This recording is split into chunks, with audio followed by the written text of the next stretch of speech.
Thank you so much. It's such a pleasure to be here.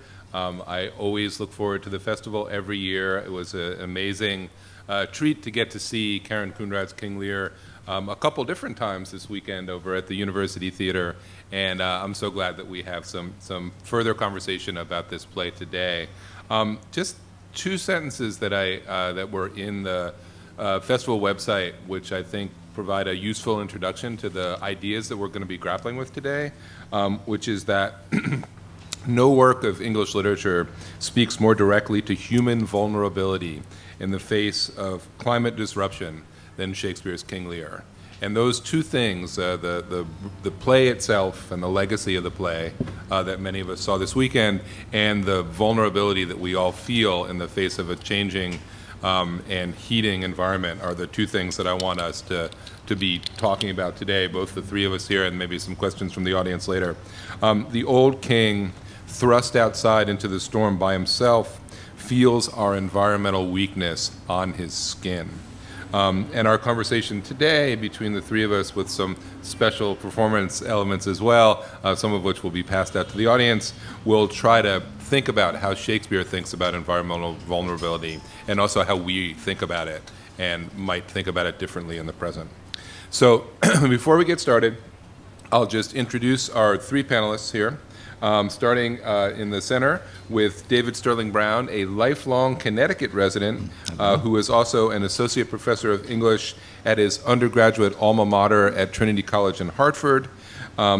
David is an award-winning Shakespeare and critical race studies scholar whose research, teaching, and public speaking interests include African American literature, dramatic literature, mental health, gender, performance, sexuality, and the family. His great new book, Shakespeare's White Others, was published by Cambridge University Press in 2023 and is also available in an audiobook narrated by the author. And as someone who has listened to the audiobook, I can concur that it is a really awesome performance of a great book. And so I like run out and get the audiobook. David is also the creator of the 3D virtual reality David Sterling Brown Gallery and curating the gallery's first exhibition, Visualizing Race Virtually, as a visual component to Shakespeare's White Others. We also are fortunate to have Tara Bradway, who is a performer, director, and writer who has acted, produced, or directed more than 50 productions of Shakespeare. Her noteworthy performances include the title roles in productions of Hamlet and Richard II, as well as Portia in The Merchant of Venice and Cassius and Julius Caesar. She holds a PhD in English with a concentration in performance and Shakespeare studies. She also writes historical fiction, rescues dogs, and lives in upstate New York. And she has recently been shortlisted for a Historical Novel Society Prize for biographical and historical fiction for her work in progress entitled Little Queen, the story of Isabelle of Valois, who the Shakespeareans in the audience will know as the Queen in Richard II. I'm Steve Mentz. I teach Shakespeare and Environmental Humanities at St. John's University in New York, and I also live in Connecticut, and I'm a longtime festival goer. My most recent book, Sailing Without Ahab, entwines the global trajectory of Melville's Moby Dick with ocean swimming right here in the Connecticut shoreline. I've also written a bunch of other books, including An Introduction to the Blue Humanities and At the Bottom of Shakespeare's Ocean, and I live just across the bridge in Short Beach, Branford. And so what I think we'll start with, we're going to move up into two performance pieces that Tara has prepared for us, one of which will have a sound accompaniment that I hope that some members of the audience will help with. But I thought we would just give each of the two guest panelists kind of a couple minutes to talk about your relationships with Lear, with the play, and also your personal experiences of climate change in the present and how those two things might speak to each other. So, David, you want to take it from there? Sure. Okay. Thank you, Steve, for that wonderful introduction. So, my relationship with Lear, I've been studying Shakespeare since I was an undergrad at Trinity College, so from about 2004, we'll say, so 20 years. And Lear was not a play that I gravitated towards initially. And I'm happy to talk about that a little bit later in terms of why. But getting into it now and later in life, one of the things that really strikes me about the play is the emotional impact of what is actually happening in the play, particularly as it pertains to these issues that we're talking about with respect to climate change and just the way that weather elements and everything affect us. And so one of the primary sort of phrases that kept sticking out to me when I was rereading the play recently was just that there's fear. There's a lot of fear in the characters who are talking about the storm and how it's, one, even just fear of the fact that they can sense that it's coming, right? So we're getting this anticipation that's building up, but then also fear of what it means to be vulnerable to the elements of that storm. And so I was particularly struck by that this time around, because as somebody who focuses on social justice and race in my work, I'm thinking about today in our own world, and even we can look at New Haven, for instance, for example, and think about how social class matters with respect to this issue of climate change. Who does it affect more? How does it affect them? Who does it affect less? And then we can get into the questions about why. And the why is very much linked to two things that are of interest to me in my work. One of them is, of course, environmental racism is a real thing, and we can also see that along class lines as well, how certain people who are the most vulnerable in our society are affected the most and in various ways by the issues as it pertains to climate change, different structures in place in our systems that are creating these kinds of changes, even on a geographical level.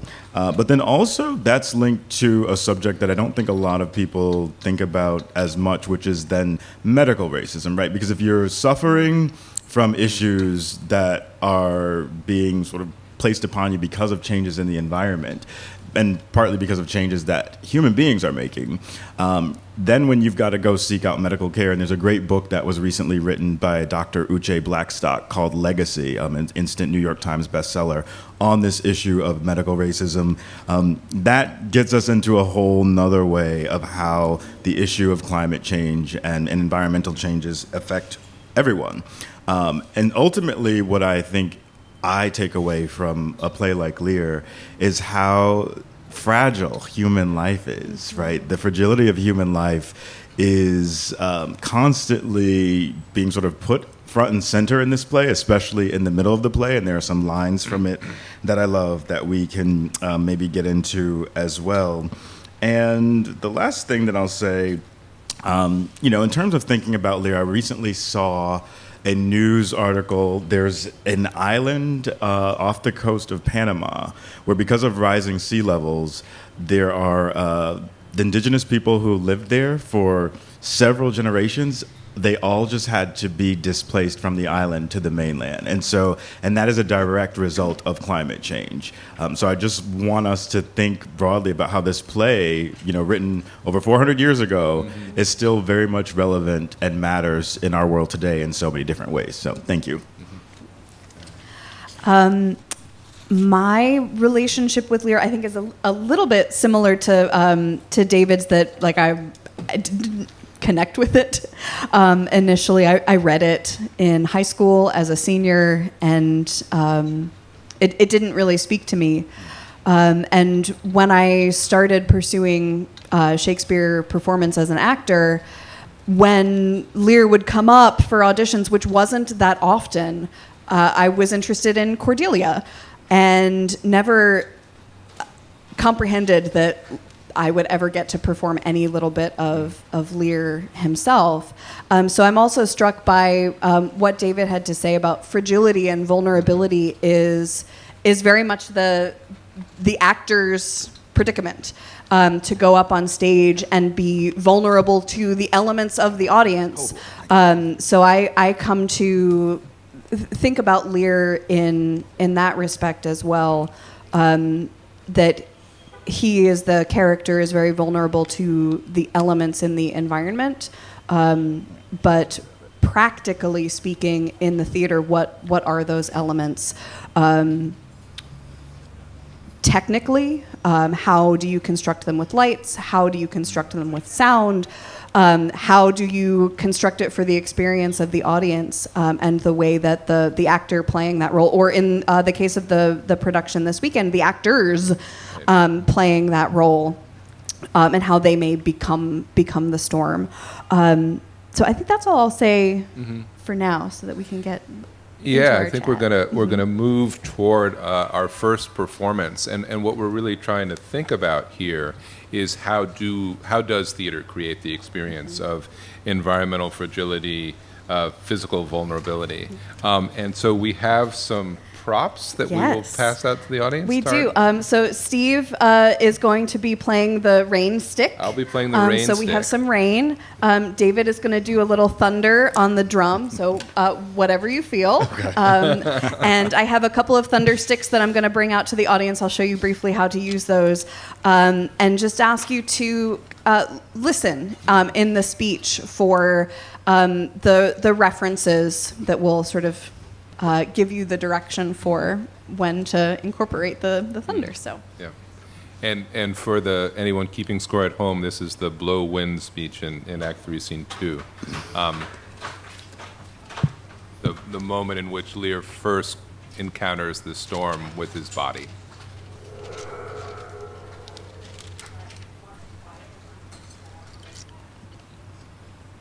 Tara, do you want to introduce your mask also? This is a special treat. So my husband and I went to Venice for Carnivale this year, and Venice jumped the line of our vacation spots because, thanks to climate change, it is disappearing. Yeah. So we wanted to visit before we left, and one of the things we were most intrigued about with Venice is the tradition of commedia dell'arte. So we were wandering all the little alleys in Venice searching for a mask shop. And we found one. So this is made by an artist who's been in Venice for decades, hand-making commedia masks. So this is Pantalone, and this is a handmade mask out of leather and signed by the artist who made this 2 years ago. So I felt a little unequal to playing Lear in my own skin, so I decided to borrow Pantalone's skin and hair with the wrinkles and eyebrows. So thank you for letting me introduce Pantalone.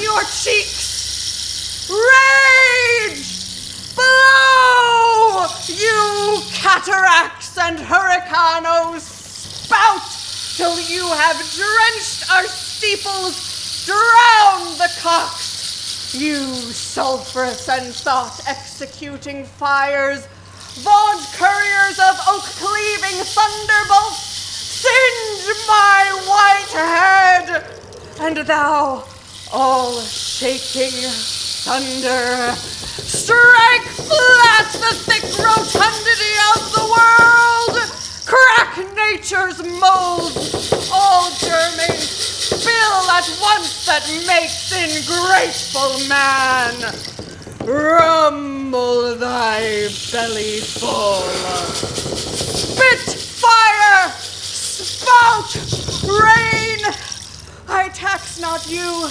you elements with unkindness.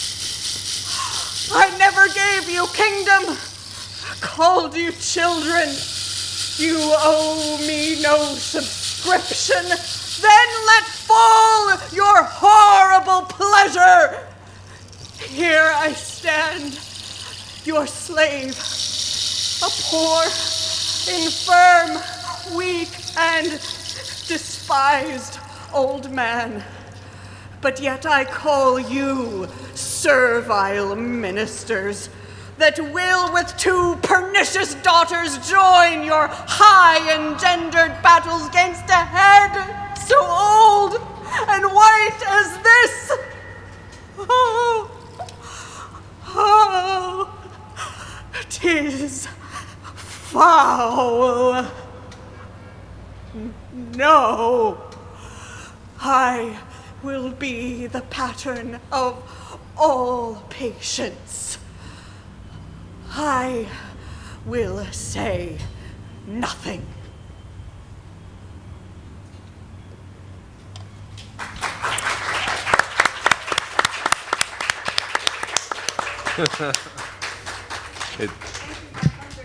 Yes. Thank you to the thunder in the audience. That's such an amazing speech, and I love thunder behind us. And one of the things I love so much about it is the crossing of the emotional and the environmental, right? That it is, the thunder which will form an alliance with the daughters that have made Lear mad, and the final nothing that he comes back to, even at this point, like he's still kind of stuck on the nothing of the first scene. And I guess the thing that I thought we might talk about a little bit is how do we, what do we understand Lear to be experiencing? He's experiencing both the kind of crisis within his family, his own exiling of his favorite daughter, his other two daughters exiling him, the human and emotional crisis in the family, which is somehow mapped onto and also mapped back by the radical experience of being naked in the storm, right? Yeah, it's overwhelming. And one thing I'll mention, I had mentioned this to Steve yesterday. This is such a particular challenge to do a speech like this, and sort of drop the needle in at a 10, and without a way to build up to it, without the background of the family dynamics and the age. So I think for me actually the weather sounds really helped. So thank you. This was the first time that I've really gotten to do that with those sounds. So as a piece of performance, having those elements of the dangerous weather really helped.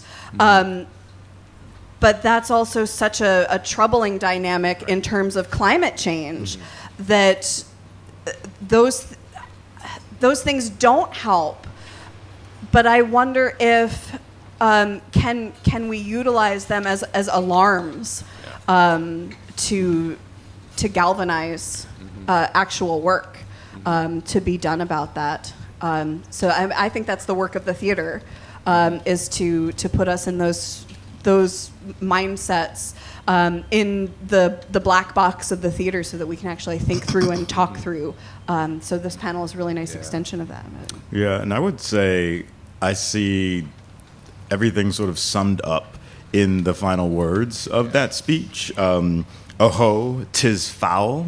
I think what Lear is calling attention to there is the foulness of all of these things that have happened in the play thus far being consolidated for him in this moment, and even internally. So it's the foulness of life, it's the foulness of love, it's the foulness of these familial family dynamics that he has, and then we're here now experiencing what we sort of understand or think of as maybe the foulness of nature. It also, for me, represents the unpredictability of all of this, right? Like, there are homes in California that are falling off cliffs right now because of the rising sea levels and erosion that's being caused, again, by climate change. And so what this gets me back to in this conversation about the fragility of human life is how much is actually out of our control, like particularly when it comes to nature. We can realize day in and day out how small we are, and also how much we cannot control certain things. Like even that issue they had in Dubai recently was very, very freaky. Yeah, I think about the smallness of actions like refusing a straw at a restaurant, or praising somebody for having a paper straw. is such a small action. How can we feel like we're actually making a difference? Because those things do matter and they do add up. But what else can we do? Because we don't want to be like Lear at the end of that speech. I won't do nothing. Because that's not useful. And so much of what happens in the play is in Lear's control. He's the one who sets the whole thing in motion. So how does he stop it? And we talked also yesterday about the commands, right? Strike flat the thick rotundity of the world. He continues to believe, as the monarch, even though he's given away his power, that he has this physical, temporal, and even kind of theological or divine power. Like he can command the winds, he can command his daughters, he can command the fool. And the play, of course, shows that that's false, right? That he lacks the power to command that he believes he has. But this speech especially reminds us that in the moment of attempting to command the rain that is raining on your body, he is both asserting a kind of human control, a human mastery of the elements, that he's also in the process of failing of experiencing the opposite of, right? The measure of his command is also the measure of his vulnerability. And that contrast, I think, is really at the center of the play. To be a king and also to be subjected thus, as he says later. Yes. And it's interesting also to think about, too, the text itself, though, does command the elements, the production elements of the play.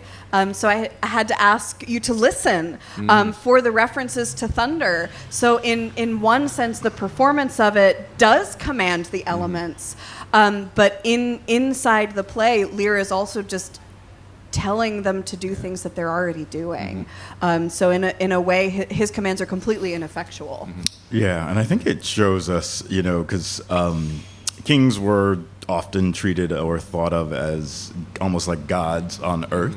And there's a lot of biblical language that resonates even with respect to parent-child relationships, for instance. And so what I was struck by is how Lear is more so asserting a desire for control over things that he can't control, like the term nature in the period. If we look at a play like Hamlet, for instance, old Hamlet, the ghost of Hamlet, Hamlet's father, says to him at one point in the play, "If thou hast nature in thee, bear it not." And what he's really referring to there is, if you are my child, if you have my nature in you, then you will do what I'm asking you to do. And so I think something gets conflated perhaps in Lear's mind about the nature of his daughters and the nature of nature. But there's a disconnect there because he can't actually control nature, and he also couldn't control his daughters, obviously. It's a play, and it sort of comes to a climax in the middle, as like the things he thought he can control. He can't control the things he's supposed to be able to control: his family, his followers, his kingdom, and he then attempts to map that control, that rage for control, onto a larger world, right? So it's the contrast between this little world of man and this larger world of the storm. The title of our panel, Tempests of the Mind, is a line that comes up a little bit later in this scene, but the title was actually chosen for us by the festival, and I was at first a little bit uncertain about it, because really what I want to think about happening in this scene is Shakespeare helping us think about real storms, right? About the hurricane season that is supposed to be the biggest hurricane season in the last whatever years, that is brewing in the superheated waters of the Caribbean right now, and is hopefully not going to come to our houses anytime soon, but could. And the way in which living with a violent and uncontrollable nature is increasingly the world that we live in, right? As the world heats. And so there is this, the Tempest is both in the mind and created through thundersticks and rain sticks and all the other tools that we have of the theater, but the theater also helps us think about the tempests that are not just in the mind, that are in the world, in the physical space. Sorry, I just had a random thought. Because you said something that I always get struck by this, when something happens, whether it's like a mudslide or whatever, and it gets referred to as violent. Yep. Is it nature being violent, or is nature responding to the violence of man? That's something that just thought of. It may make no sense. I don't know, but yeah. And I mean, a mudslide is violent only if you build a house in the way of where the mud wants to slide, right? If we wouldn't build so many houses near forests in the West Coast, there's a huge fire in Sonoma right now that is threatening a friend of mine's house, and it's really scary and it feels very violent. It's also true that we have, as a society and a culture, decided to build lots of expensive houses near places where fire is natural. Yeah, and so I think you're helping me get to my point. So I feel like we need to put the onus on man for the choices that we make to encroach upon these territories, even with respect to animals. Like there are animals showing up in spaces, particularly in urban settings, where they didn't usually go because they've been sort of kicked out of their natural habitats. Yeah, I think that the play definitely helps us think about that, because Lear is really the culpable figure in the play. He is the one who invites the violence of the storm in his language, but also in his actions, very thoughtlessly, thinking that he's getting one thing and ultimately he gets another. I think that it's similar to the way we're building and using fossil fuels and thinking about the world in a way that we can utilize it instead of how can we live with it. Because like Lear is trying to, with his language, control the storm that's uncontrollable instead of finding a way to exist with it. And he's also believing that the storm is ultimately caused by the bad daughters, like the supposedly bad daughters, right? Who are like, he ultimately can't see beyond his own kind of emotional catastrophe, like his extremely narrow vision of like having ruptured his relationship with his favorite daughter and also with his non-favorite daughters. Like all the family is broken, and he can't see any other cause. Right. Than it's just than the two daughters who join with the storm, with these storms. And so it's all their fault, but it's really not. Yes, and it's right. So Lear becomes a figure for Anthropocene man. I mean, to use the sort of the professorial word Anthropocene, the age of man, a word that lots of us use, came from a Nobel Prize-winning chemist about 20 years ago. The age of man, meaning the age in which anthropic actions, primarily the burning of fossil fuels, have become a major driver in global climate. There's a lot of debate about when it started and what exactly it means, but the broad sense of understanding that on some level, humanity, or rich humans, or oil companies are to blame for, again, you have to sort of identify your anthropos, but Lear, in his fantasy of control, is also a fantasy of being the anthropos of the Anthropocene, being the man, sort of capital M, who runs the world. And so the world can only be understood in relationship to his own emotional relationship, especially with his family and other dependents, right? He understands everybody in relationship to his sort of need for control and domination. And I would link this also to his sort of mental health state, too. I think what is happening for him is he's projecting. He's projecting his inability to control his household. He's searching now for something to control because he can't control what he thought he could control, which would be his daughters.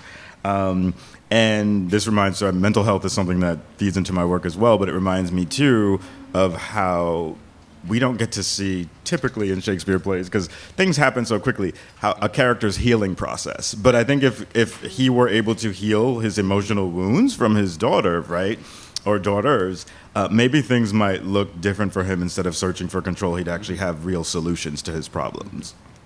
Yeah, it's one of the things that the play doesn't do for us is is give us that what if. So I feel like that's kind of what we're Yeah. here for, is like what are the things that if we were looking for the happy ending of King Lear, what is it that we could change? If we're looking for the happy ending of climate change, what is it that we can change to improve that situation, to have a healing process? Yeah, I mean, there is in Act 4, when Lear and Cordelia are reunited, there is a lot of language about a kind of beneficent nature, a healing nature. All you unpublished virtues of the earth is one of Cordelia's lines, as if there's a kind of, the storm is hostile nature in the middle of the play, and then when Cordelia comes back, she is smile and rain at once. She is, she represents the, I don't have all the lines in the top of my head right now, but something about the generative corn, like she's the harvest and the corn and the nature that supports. In this play, it doesn't turn out to be enough because everybody dies at the end of King Lear, but there is at least a movement to try to recapture something beneficent coming from the earth. So maybe we should move on to the second speech, which is also from the king and also about need and vulnerability, and maybe even more about the kind of human neediness of the king, as grappling in this case with his eldest daughter rather than directly with the storm. This is from Act 2.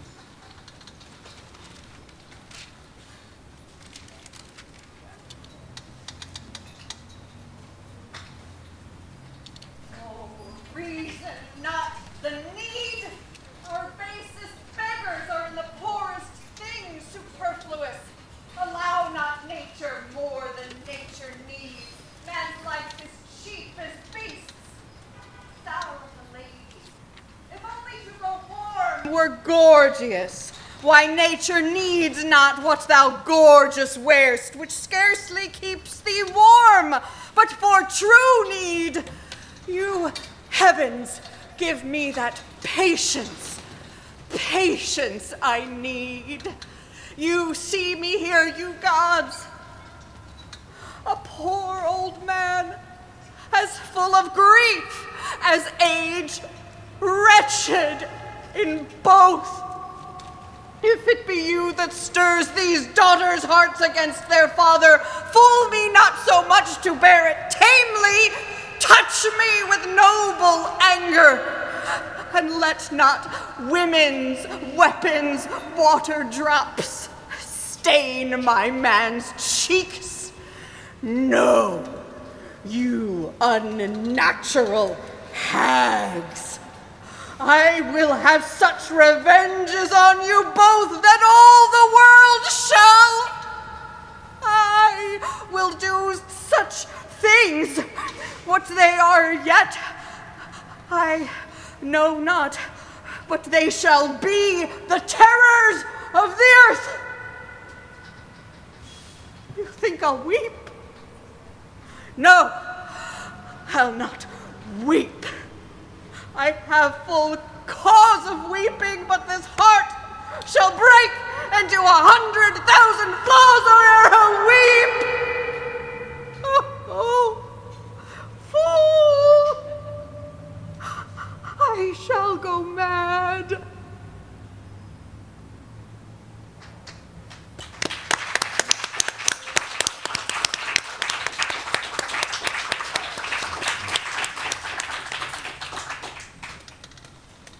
So this is from a little bit earlier in the play, and he's in the throes of the big fight with his eldest daughter, Goneril. And you can see that the things that are going to come out a little bit later in the storm scene are already kind of welling up. His own tears and his desire to do something he doesn't know what, but it will be the terrors of the earth. And there is a way, I think, in which the terrors of the earth is what we get in the storm scene. I also love the reference to madness at the end there. I think about this in relation to your work, David. No, and I don't know if you wanted to pick up from there. Oh, no, sorry, go ahead. Or both his kind of resolution that he will go mad, which is, preview of coming attractions, I guess, but also the focus on true need. Like the experience of being a human in this play is fun. Even the king, right? Even the king with all his power and all his capacity to change things and order people around, that experience is fundamentally one of unmet need. Yeah. Like true need is the thing that he can't get. The need to get his youngest daughter to say that she loves him, even though he's a total monster and a bully, and he's like screwing up her engagement. And also, like, there's some need that is untouchable within him and within really all the humans in the play. Yeah, and I think it's he asks for patience. Yeah. That's the thing that he asks for, and it's what where the other speech ended. To say, I will be the pattern of all patience, but he's not. He's so impatient. He's so impatient. So in a way, I guess it is what he needs. Patience is hard. It's very hard. But I also think that especially in terms of catastrophic climate change, we don't have time for patience. Right. We do not have time for patience. So, yeah, I don't know. That was all I had on that. Right, and what we have is this experience of need, right? Yeah. How do you respond to need? Like you could say, oh, patience, like it'll be fine, we'll just wait a little bit longer. Right. But like what's the alternative? Like how do we respond to the urgency of our need, his need, the fool's need? Yeah, and I guess to turn maybe we're not ready to go here yet, but I was thinking about the fear of madness. Yeah. The fear that, what it does, it does feel like going mad. The whole experience of living through catastrophic climate change and all the things that are happening, if they're not happening to you directly, they do feel like a tempest of the mind. So how do we resolve the fear of going mad, the fear of doing nothing, with the urgency of the moment? Well, I think, mind if I turn to Kent's speech? So Kent's speech in Act 3, Scene 2, for me, is a place where I think, again, that what you're talking about comes together. He says, "Since I was a man, such sheets of fire, such bursts of horrid thunder, such groans of roaring wind and rain, I never remember to have heard." And so this idea of memory, I have an I think she's gonna be 87 years old this year. My grandmother, we talk like every day, and she lives in South Carolina. We often talk about the weather. And she has said to me repeatedly over the years how she has seen changes. So we're talking about somebody who was born in the 1930s, has seen changes in our weather patterns that she's never seen before, never experienced in her life. And that is scary to hear. It's also scary to experience as somebody who grew up in Connecticut my entire life. Our falls are not what they used to be back in the 80s and the early 90s. I miss the fall chill. Now it's more like September, summer.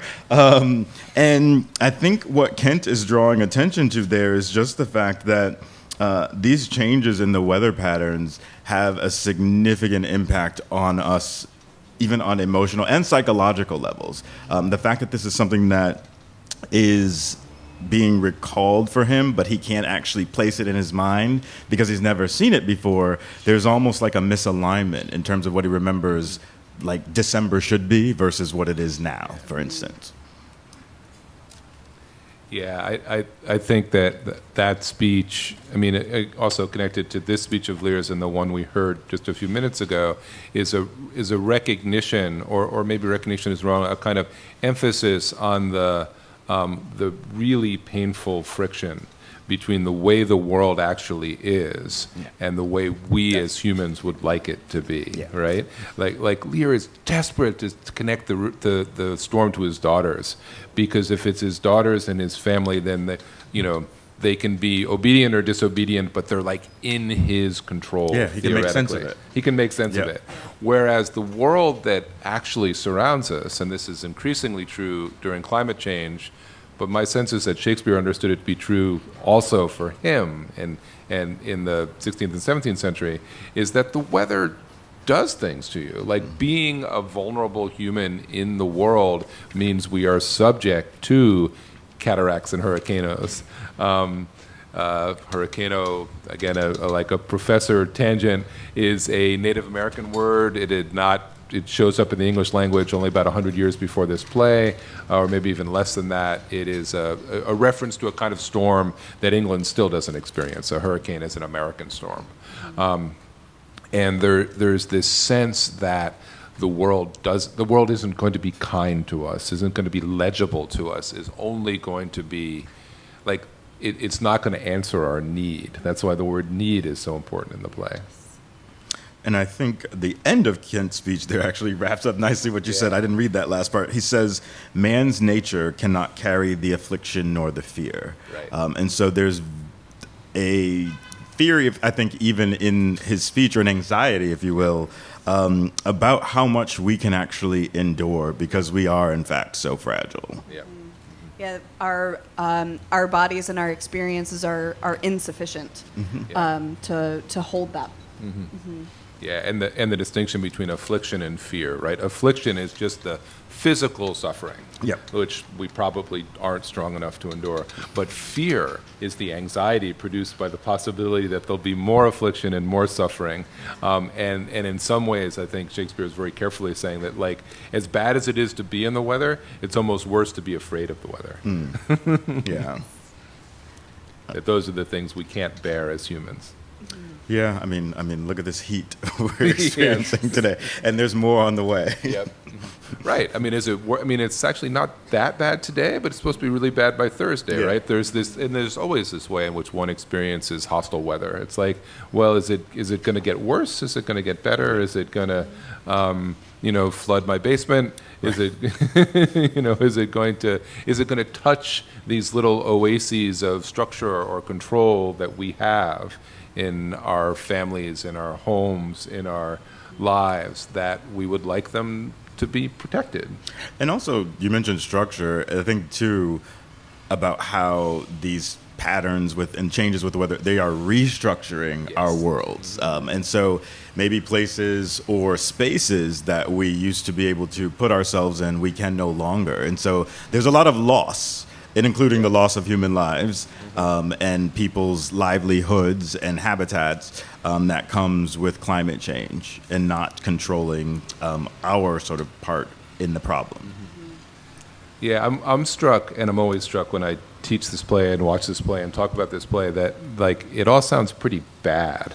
And it is. I think that Lear is really good at exposing, like, our efforts to gather up hopefulness and then the failure of those efforts. And I also, like, always having the floor pulled out from underneath you is really uncomfortable. And so I wonder if there's any, like, one of the projects of art is to make us aware of things that are hard to be aware of, that are uncomfortable to live with. And I think that Lear is as good as any work of art at bringing us into this space of not thinking that we can't bear either the affliction or the fear. Like, that's the thing that Lear does almost maybe better than any other play. But it's also brutal to be there.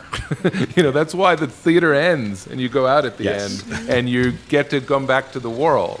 And I just, like, what is it that we take from a play that is so bleak and so catastrophic?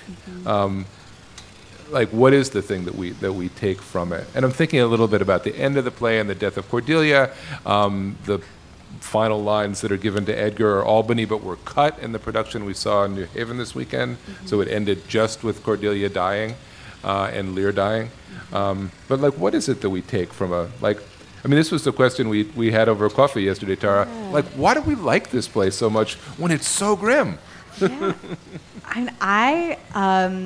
The way I think about it is that I want to go to see King Lear. I want to go to see Hamlet. I want to go to see Macbeth and like have my heart ripped out and stomped on and squashed like Gloucester's jelly eyes, like that. There's a safety in the theater of getting to experience this huge range of human emotions, because we don't experience the emotions of King Lear. We don't experience those every day. The experience of such loss and this really abject fear, we kind of, I think in a time of catastrophic climate change, we need a place to experience that abject fear and figure out what do we do with it. That's why I like to go to such an unremitting, brutal tragedy. So to get to feel those emotions in a safe space is a luxury, because there are a lot of people who are feeling those things, and it's extremely urgent for them.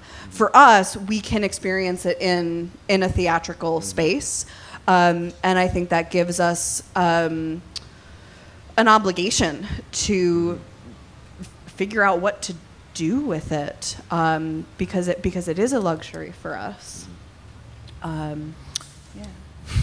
I'm thinking off there. There's a lot from this play, and I usually don't think about Lear from this angle, so that's probably why I'm like smiling, because I'm like, ooh, new stuff. Yeah. I'm very excited. You hear the cliche phrase, art imitates life, and also life imitates art, vice versa. I think when we take that into consideration, there's a lot we can pull from this play, beyond it being a tragedy. And tragedy actually is my favorite genre, and not because of the blood and gore. I just think there are so many rich lessons that we get from these plays that captivate us because they create these worlds that are scary, but in fact are not so far removed from our own, as Lear shows us with respect to this climate change issue. And so I think we get warnings from these kinds of plays. I think there are records, in a way, of perhaps things that Shakespeare was pulling in from his own world that we can think about.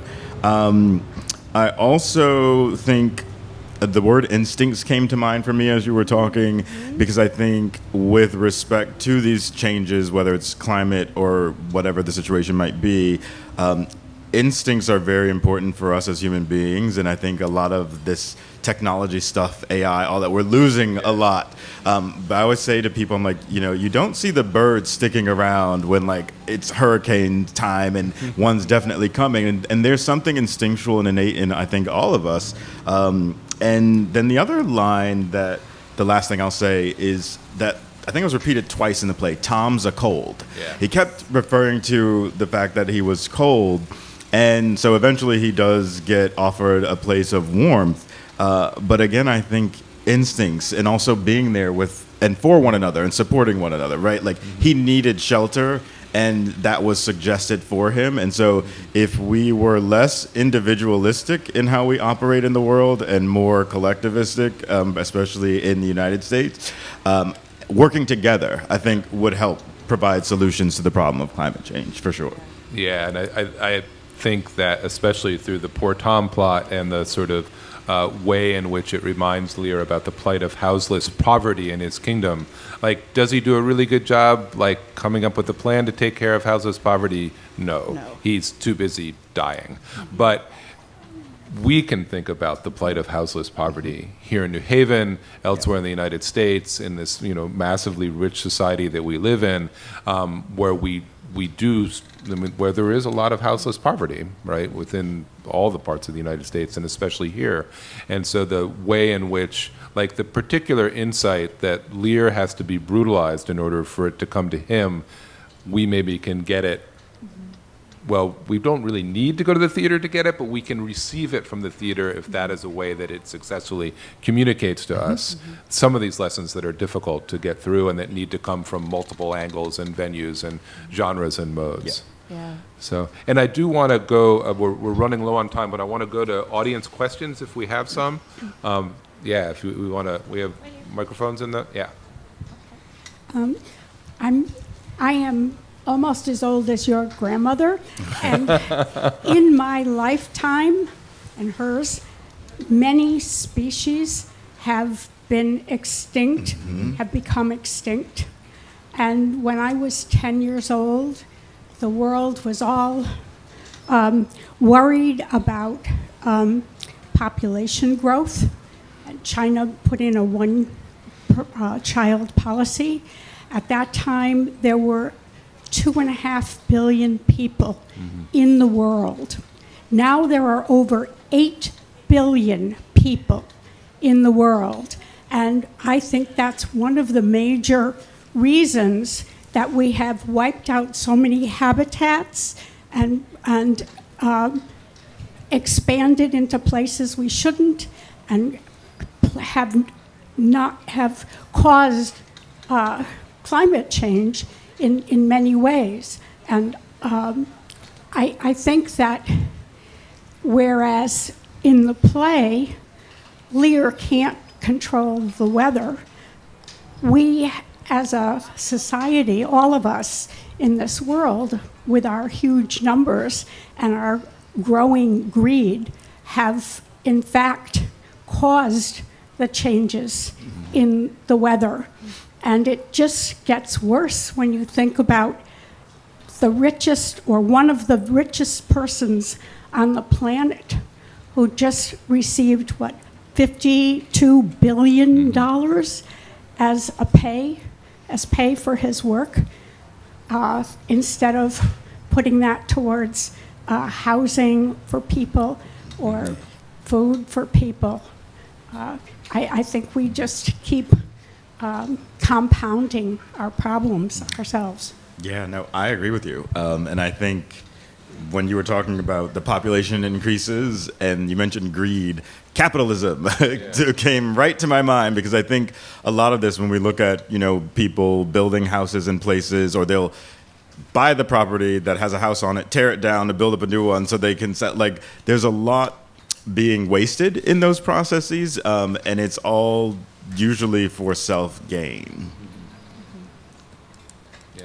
And King Lear is a play that is obviously, substantially before the large scale, the phenomenon of industrialization and global capitalism. Maybe the beginning of a kind of colonial expansion in that period. But the play also is really struggling between this nostalgic idea of kingship and loyalty and unity, and the modern world that the bastard son Edmund is like, I'm gonna have lands by wit, though I cannot have them by birth, right? The sense that there is a world of individual agency, which is super attractive to theater goers. Like when we as Americans understand about the claims of individual agency, and I think the play is really interested in the struggle between the collective and the individual in ways that you were talking about just a minute ago, David. Thank you. Yeah. Do we have other questions? Yeah, maybe just one more. Hi, thank you so much for a great talk. The notion of struggle is making me think a lot about the competition between all of the different sibling sets in the play, and also making me think about what started the competition at the beginning was King Lear's saying that Cordelia was his favorite daughter. And I've only seen the show, I haven't interrogated Shakespeare, I have no idea if that really is in any of the speeches or subsequent texts in the play, but it really makes me think that by playing favorite and not interrogating that himself, not exploring what that means to Cordelia. Maybe she didn't express her love to him because she didn't want to, incite the wrath of her two siblings who were so angry because everyone knew she was the favorite. And likewise with Edgar and Edmund and a lot of that competition. And that also made me think about how we as humans have engaged with the earth in very competitive ways. And maybe historically, we needed to see the wild as the opponent in order to conquer it so that we could eat and drink. But how has our experience of the world in a competitive, as our foundation of competitiveness, I think impacting our efforts to address climate change. So just wondering about those themes of competition for both families and the earth. That's back to the capitalism question that David raised I was a second ago. thinking about Dubai as a place where, like they have, I just learned this actually recently, they have the tallest building in the world, but it doesn't actually have a proper functioning like sewage system. So like they take the, waste out in trucks. That's how they do that in this tallest building in the world. And I'm like, that's crazy. So the infrastructure is not very good, but at least they can say they have the tallest building in the world, and that draws people, and they're making money. Yeah. So yeah, it's definitely again wrapped up in greed and competition, and I'm sure patriarchy has a lot to do with that too. Yeah, and I think also the idea of division. That even before the idea of the competition and the favoritism comes in is because Lear is choosing to divide his kingdom. And that's, to go back, David, to your point earlier, that if we were less individualistic and more collective, less divisive, I think we would all do a lot better. Like in this last speech, Lear talks about his heart breaking into 100,000 flaws or fragments before he'll cry, and like no, like don't break things up. Like keep things together. It'll just be a lot more fruitful. Yeah, and that moment that you point to in the opening scene. In which Lear comes to his daughters and asks the thing that is like the thing that no parent can ever ask, right? And can't even really think about. Which of you, shall we say, doth love us the most?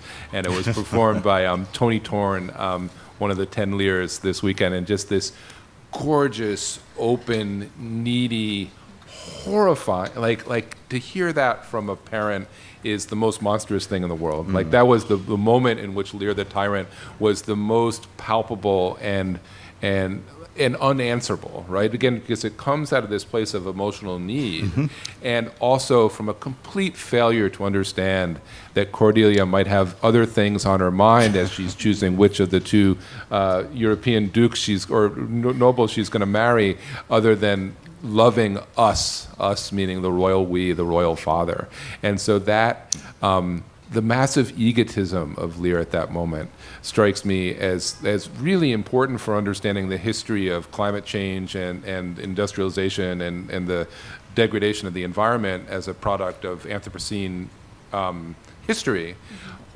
But it's also located in a deeply human need that he just can't quite believe that there might be somebody other than himself in the universe. And that is horrifying, and also like something that we can, I think, respond to in some ways. Yeah. So we just got the signal that we're out of time. So last thing I'm going to say is I have some flyers with my book information on it. So if anybody's interested, I'll stand out there somewhere and feel free to take one of the flyers. But thank you so much. Yeah, thank you so much for coming.